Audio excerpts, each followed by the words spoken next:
White Coolies, dedicated to those nurses who did not return.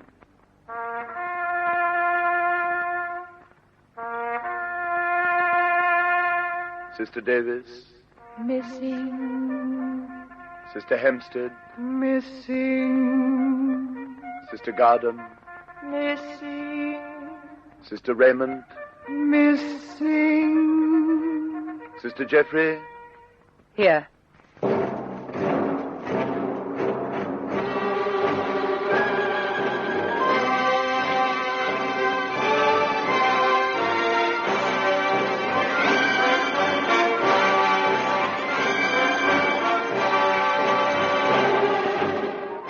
The effect of our Christmas dinner was wonderful. Not only did we feel more energetic, but our minds seemed to relax too. Imagine what would happen to us if we had 3 square meals a day. There'd be no holding us. But by the end of December, we'd settle down to rice and kangkong again, playing cards and doing our chores. In House 8, we have a Canadian, Mrs. Leyland, living with us. She's a large, not fat anymore, jolly person, whom we all like very much. She's always been a very calm soul and takes everything as it comes, all very matter-of-fact. Until one night, we were sound asleep on our grass-filled bags, and... What's the matter? What on earth's that? What is it? What's happened? Oh, turn off the steam. Who is it? Get the light on, quick. It's Mrs. Leyland. Appa! Australia! Appa! Get it away! Get it away! What is it, Mrs. Leyland? Get it away from me! Appa! Americana! Snake! Hola! Mana Ola! There! Under the pillow! The Bawa Bantal! Bono dear! You hear me? Kill it! Bono dear! Now! Bono! What is it? There's a snake under Mrs. Leyland's pillow. Oh. Well, I think he's killed it. What kind is it? Is it poisonous? Very poison, this one. It bite you, you're dead 20 minutes. Are you all right, Mrs. Leyland? Sure. I'm fine now. How did you find it?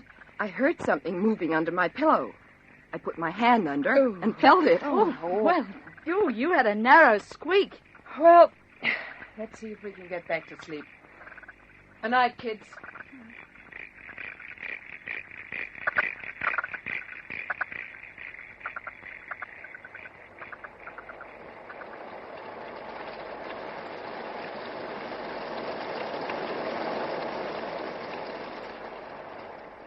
Oh, dear. We'll get drenched at Tenko this morning. Just look at that rain, Jeff. Miserable, isn't it? Lovely weather for ducks. Hello, Shorty. Good morning, girls. Not very good, is it? Have you recovered, Mrs. Leyland? Oh, sure. I have never heard a scream like yours, Mrs. Leyland. I bet they heard it in Singapore. Scream? Me? Yes. Last night when you found the snake under your pillow. I did not scream. Oh. But, Mrs. Leyland, you sounded like half a dozen ambulances all flat out at once. Sister Jenny, I am not a screaming female. Well. Now tell me, have any of you girls got a pair of eyebrow tweezers? Yes, I have. May I have a lend of them? I want to look right to see the new year in. Your morale must be restored. I'll get them for you now. Hey, Jeff, Yes? have you had an eyeful of that tall Javanese guard? He wears sunglasses no matter what the weather's doing. He's got them on this morning. No, I haven't seen him. Is he one of the regular, Shorty? Oh, I've only seen him a couple of times before. Oh, he looks a real scream, like a fifth columnist or something. I nearly died laughing when I saw him.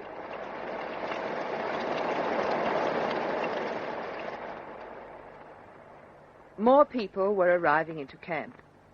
A Dutch woman and her 4 children and piles of luggage. They'd been free all this time, miles away in the country somewhere, and had a wireless, so they told us the news. Simply fighting in Malaya. That seems rather hard to believe. There must be something else happening. Some Malays came in, true Kampong Malays this time, as black as your boot. 3 women, one about to have an infant, and 4 children. All of them are covered with scabies and fleas. And as we have one of the smallest houses, with 24 people already jammed into it, we were presented with these people and had to find a spot of room for them. We are now 31 in a 3-roomed house. Heaven help us. Well, Mitt said the best thing to do is put them in the kitchen. Well, what about us? Where do we cook? Oh, we'll manage in here. It's best to put them in a place by themselves with their fleas and whatnot. Come on. Better get to work and clear our stuff out of there.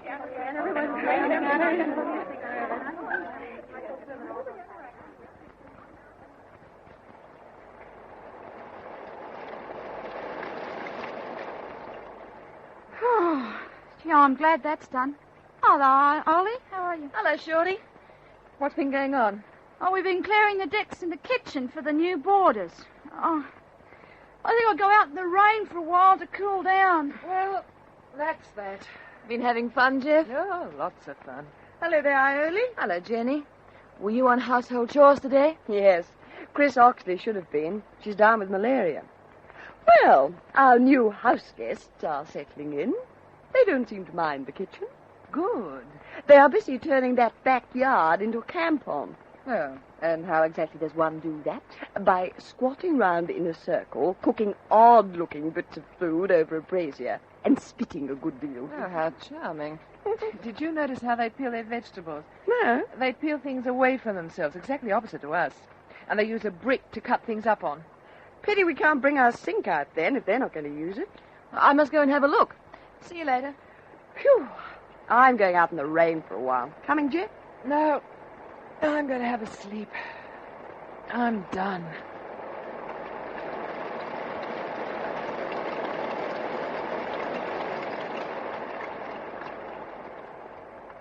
Well, I've learned quite a lot from the Malays. What, Ollie? They spend their time spitting and spending pennies in the drain we work so hard to keep clean. And they call us Australi Mavrau. Well, isn't that interesting? They have quite a lot of news, too. Real news? Well, varied anyway. First, Singapore was retaken by the American and Chinese, held for 3 days, and lost again. There is renewed fighting in Malaya, and we hold it as far as Penang. I wonder. Well, the Dutch that came in the other day said more or less the same thing. Then there's something that, if it's true, it's wonderful. Well, tell us. England hasn't been bombed for 10 weeks. Ooh, that is something. Oh, darn. Just as we were having a nice gossip. Oh, come on, let's get it over. You're an optimist. As it's raining, we'll be kept waiting, I'll bet. Oh, it'll be my second shower today. Mine, too. Come on, kids.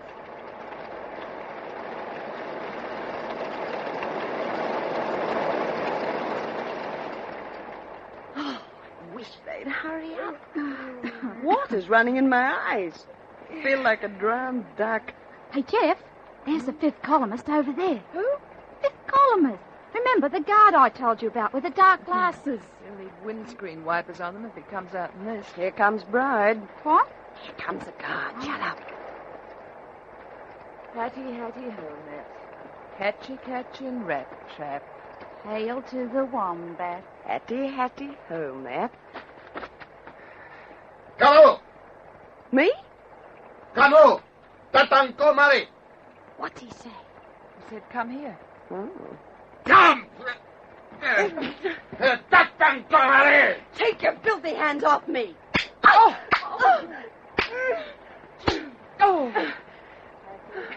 Jenny, you all right?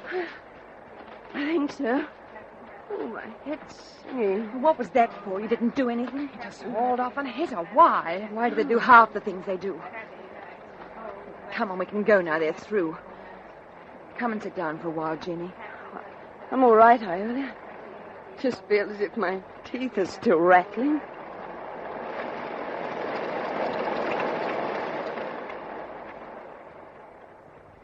It became quite a daily occurrence. We would be standing at Tenko, and as the guard passed, He would stop in front of one, sometimes two of us, yank us out of the line, and without a word slap our faces. And we had no idea why. Rumor was spreading like wildfire through the camp since the new arrivals had come in bringing news. Every time it was repeated, it grew and changed a little and became more interesting.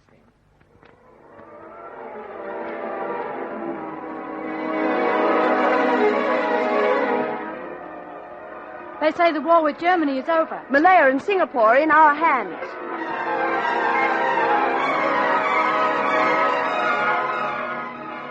It's only a matter of days before the Americans get here. Pack up, girls. Let's be ready to leave.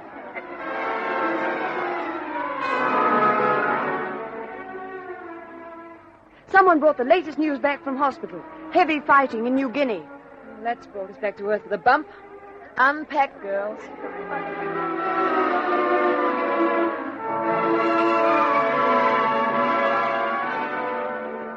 Today's news flash came in with a rubbish man. The Americans are 25 miles away.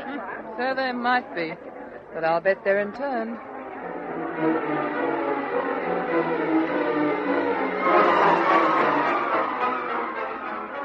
The Yanks are advancing 50 miles a day. Then they should be here at lunchtime. Anyone got any coffee?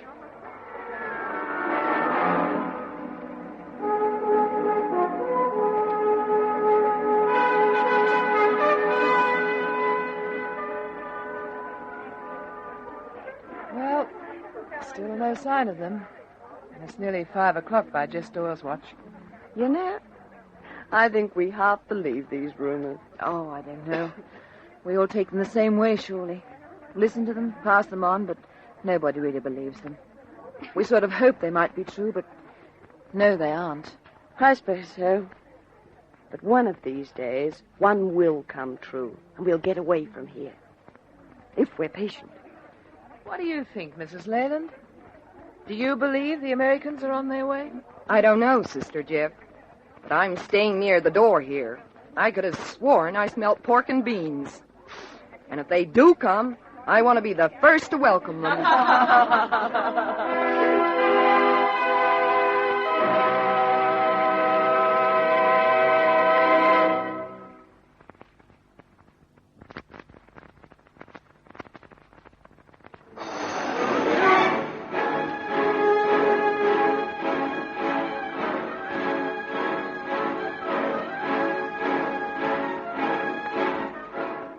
Even though Mrs. Leyland was so sure she could smell pork and beans, there was no sign of Americans or anyone else marching down the road to free us. But still the rumors persisted and grew. Heard the latest, Mac? Oh, yes. I haven't. What is it, Blanchie? Oh, hello, Dot. I didn't see you sitting there. They say we'll be out of this in a week. Oh, that could be out of the frying pan into the fire. I don't think anything could be much worse than this. Oh, yes. For heaven's sake, what? Well, we could be split up, couldn't we? And that'd be much worse. Mac, you've made a speech. How does it feel to be a real speaker? You won't say a word now for another 6 months, will you, Mac? Oh, yes? Hey, has anyone here seen Jan? I don't know where she is, Mitz. Oh, sit down and have a rest. There's great excitement afoot. What's happened? The Japs are going to allow an Indian called Milwani to come to the main guardhouse and sell materials and things. The main guardhouse? But that's right outside the barbed wire barrier down the road a piece. That's why I want to get hold of Jeff. Being on the canteen committee, she'll be a sort of policeman to control the traffic. How do you mean? Well, the Nips will only allow 2 women at a time to go through the barrier, so it has to be policed. Can any of us go and buy? Well, yes. But the stuff he's got for sale, bits of cotton and shoe-cum-slipper things, are a terrific price. They can only be bought by those blessed with money. I see. Shipwrecks are not in the race. When does he come? On Wednesday. Oh, well, I better go and find Jeff and tell her to be prepared. There's bound to be squabbles and a bit of a bun rush at first. The first Wednesday that Milwani made his appearance at the guardhouse, it was scorchingly hot, and I think every woman in the camp was fighting tooth and nail to get out and buy things from him. It was a terrific job to try and keep peace and order. Oh, Sister Jeff, what an excitement. Oh, it's awful. Everybody wants to get out at once. You'd think I made the laws here. They blame me. Yeah. Look, if you'll just wait a minute, you can only go out 2 at a time. Oh, such a turmoil, and then you do get there, not worth buying, and such prices. Just a minute, Mrs. Brookhouse. Hey, come back here. You can't go out there. You go over there and wait with your mother. Oh, the kids are the worst. They wriggle past your legs and are out of the gate before you can say knife. Oh, poor Sister Jeff. You need eyes in the back of your head. And more arms than an octopus. You two next as soon as the others come in. Now, don't push. You'll all be allowed to go out.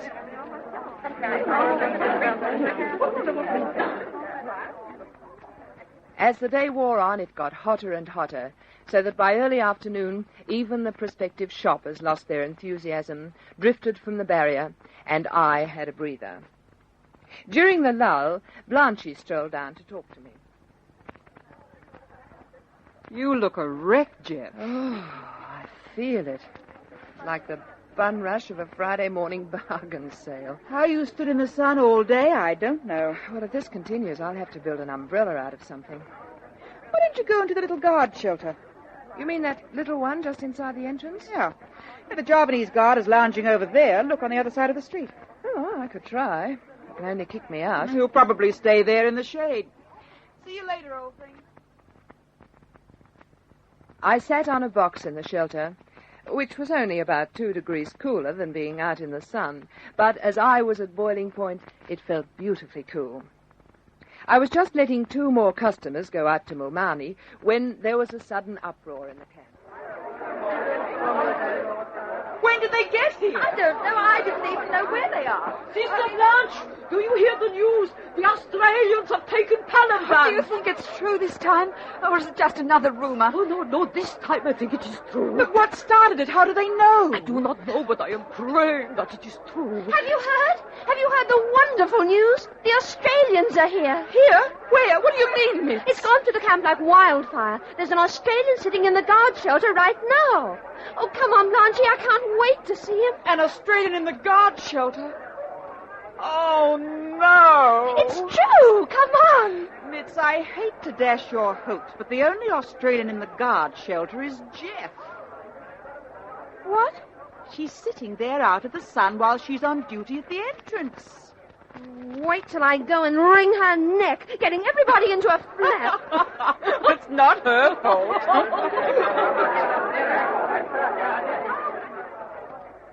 December the 31st, 1942, New Year's Eve. It's funny to look back and remember all the other New Year's Eves. We usually went to a dance. Happy New Year.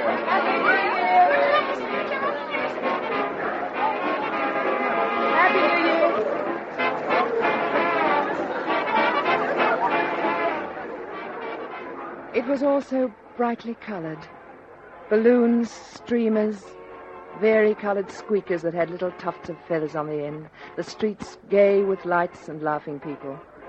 Here and there, fancy dress costumes and laughter and shouting. And then at midnight...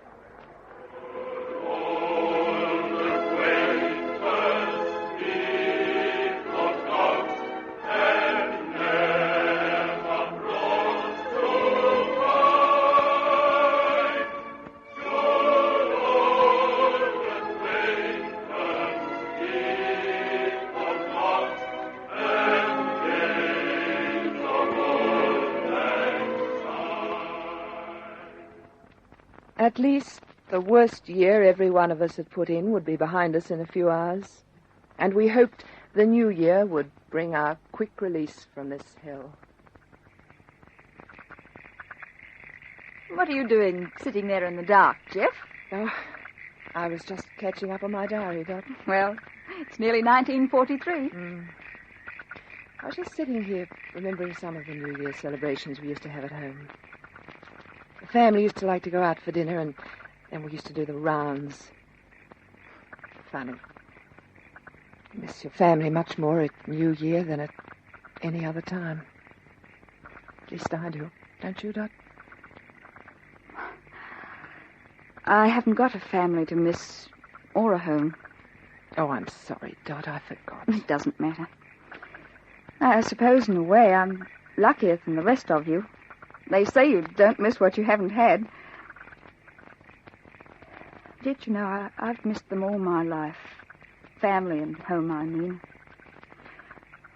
Jeff, it's worse when the rest of you are talking about things.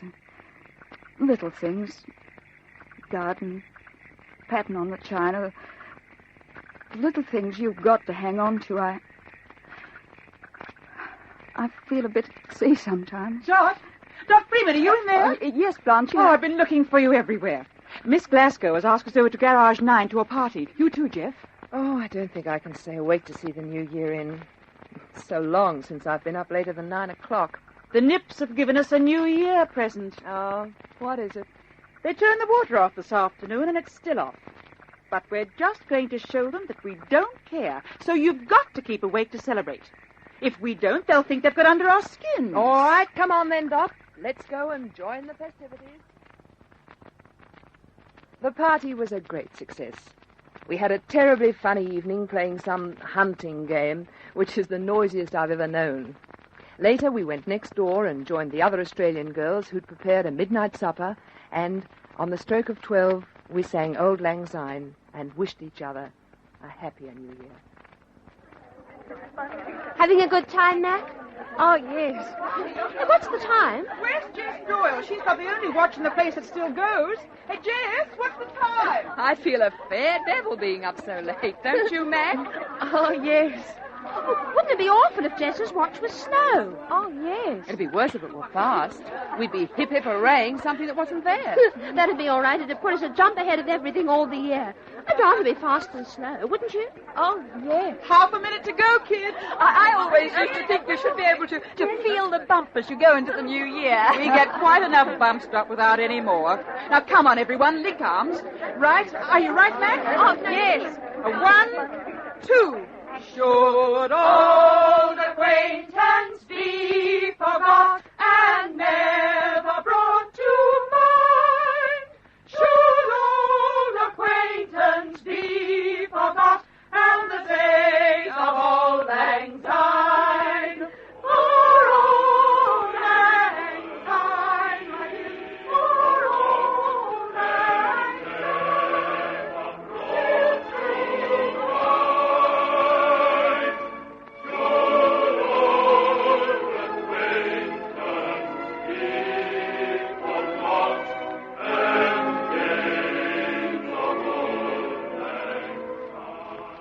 As we walked back to our own house, the new year smelt the same and was just as hot as the old one, and we were all pretty thirsty. On New Year's morning, the men in the Muntok jail again sent us meat, onions, and potatoes for New Year's dinner, so we all fared well once more, and we felt it was a wonderful beginning to 1943 to have full tummies again. Sister Jeff! Sister Jeff! Hello, Mrs. Brookhouse. Happy New Year. I pray God that it will be so. Oh, but it smells good, the camp. From all over comes the aroma of onions. And I've come to tell you of my good fortune. Are you going to be repatriated? Oh, no, not as good as that. But pretty good. The husband has made the double... how you call them? Bunks out of wood for the children and me. Oh, wonderful for you. Have you got them yet? Yeah, this morning they come. Well, how on earth did he get them into you? The Japanese bring them on the ration truck. Also a little money. You know, these Japs have the most extraordinary mentality. You'd think they'd refuse to bring presents from husbands to wives and certainly not bring money. Yeah, if I get the same amount that the husband have sent me, I do not know. But at least I get some and my wonderful new beds. Oh, I just thought I'd tell you, Sister Jeff, to share my luck. Well, I must go and cook. The Japanese mentality is extraordinary. Here they would allow presents to be brought into camp and the extra food for all of us, and yet torture us by turning the water off so that to cook the food we had to stand in a long, weary queue of women and children and wait patiently for hours to get a drop of water.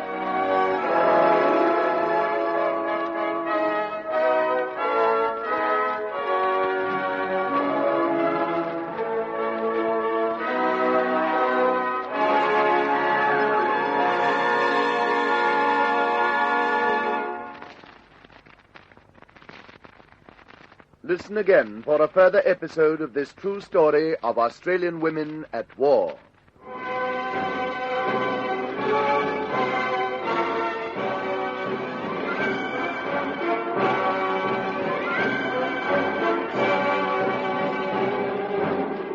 White Coolies is based on the diary written secretly in a Japanese prison camp by Sister Betty Jeffery, especially adapted for radio by Gwen Friend, and produced by Pipi Banvard for Australasian Radio Productions.